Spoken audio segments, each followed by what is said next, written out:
Bertahan dengan kesabaran. Kesabaran itu ada dua macam.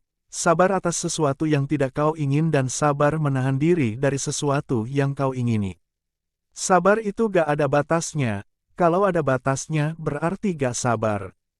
Raihlah ilmu, dan untuk meraih ilmu, belajarlah tenang dan sabar. Semua keberhasilan terbaik Anda datang setelah kekecewaan besar yang Anda hadapi dengan sabar. Kemampuan merasakan nikmat sabar tergantung sejauh mana keimanan kita terhadap takdir yang Allah tetapkan. Jadilah seperti air yang mengalir sabar. Jangan pernah takut memulai hal baru. Hati yang sabar, pemikiran yang religius, tindakan yang baik. Istri yang tidak menyaksikan suaminya memancing, tidak akan tahu betapa sabar lelaki yang dinikahinya. Saya bisa sabar menghadapi kebodohan tapi tidak tahan dengan orang bodoh yang membanggakan kebodohannya. Sabar memiliki dua sisi. Sisi yang satu adalah sabar, sisi yang lain adalah bersyukur kepada Allah. Kala musibah datang menimpa, maka segera kenakan pakaian sabar. Dengan sabar musibah yang terjadi akan membuka jalan bagi datangnya nikmat. Rahmat sering datang kepada kita dalam bentuk kesakitan, kehilangan dan kekecewaan. Tetapi kalau kita sabar, kita segera akan melihat bentuk aslinya. Orang yang tidak sabar bukan orang yang sedang jatuh cinta. Tapi sungguh, siapapun yang sabar dan tekun akan mekar seperti bunga, akan indah seperti purnama dan menakjubkan seperti kupu-kupu. Membuat kopi itu ritual laki-laki. Buat ayah, semua langkah mulai dari memilih beans, grinding, sampai kopinya siap diseduh. Prosesnya seperti hidup seorang laki-laki. Sebagai laki-laki, tugas utama kita adalah mengambil pilihan terbaik untuk diri kita sendiri dan orang-orang yang dekat dan tergantung pada kita. Sering proses mengambil pilihan ini nggak bisa sebentar, harus sabar. Sama seperti ayah sabar memilih-milih biji kopi terbaik, sabar juga menjalani proses membuatnya sampai jadi secangkir. Pantas dibanggakan karena enak banget. Sabar ketika dibuli itu pahit rasanya. Tapi kadang yang pahit itu justru yang bisa menyembuhkan luka.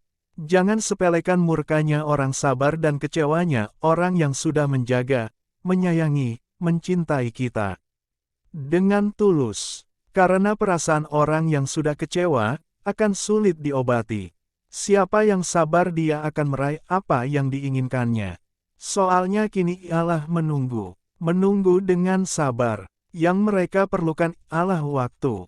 Dengan penuh khawatir mereka melihat pada terang matahari di luar atap daun-daun kayu di atas kepala. Hidup ini dipergilirkan satu sama lain. Kadang kita di atas, kadang kita di bawah. Kadang kita tertawa, lantas. Kemudian kita terdiam, bahkan menangis.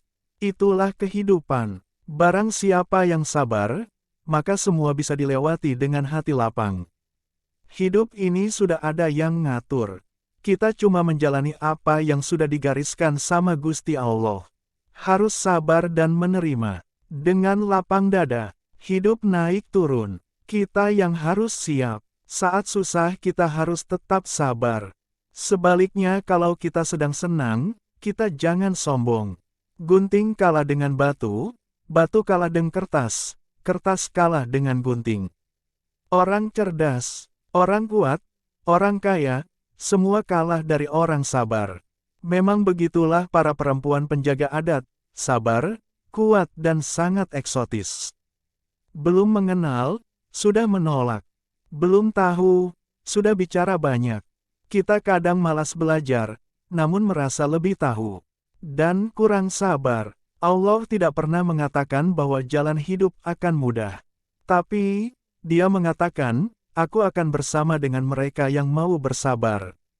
Ya Tuhan kami, limpahkanlah kesabaran kepada kami dan wafatkanlah kami dalam keadaan berserah diri kepadamu, maka bersabarlah kamu dengan sabar yang baik. Sesungguhnya kesabaran yang sebenarnya adalah pada saat goncangan yang pertama. Dan kami jadikan sebagian kamu sebagai cobaan bagi sebagian yang lain. Maukah kamu bersabar? Kesabaran adalah ketika hati tidak merasa marah terhadap apa yang sudah ditakdirkan dan mulut tidak mengeluh. Cukup sekian video dari saya, semoga bermanfaat dan salam panjang umur pekerja keras.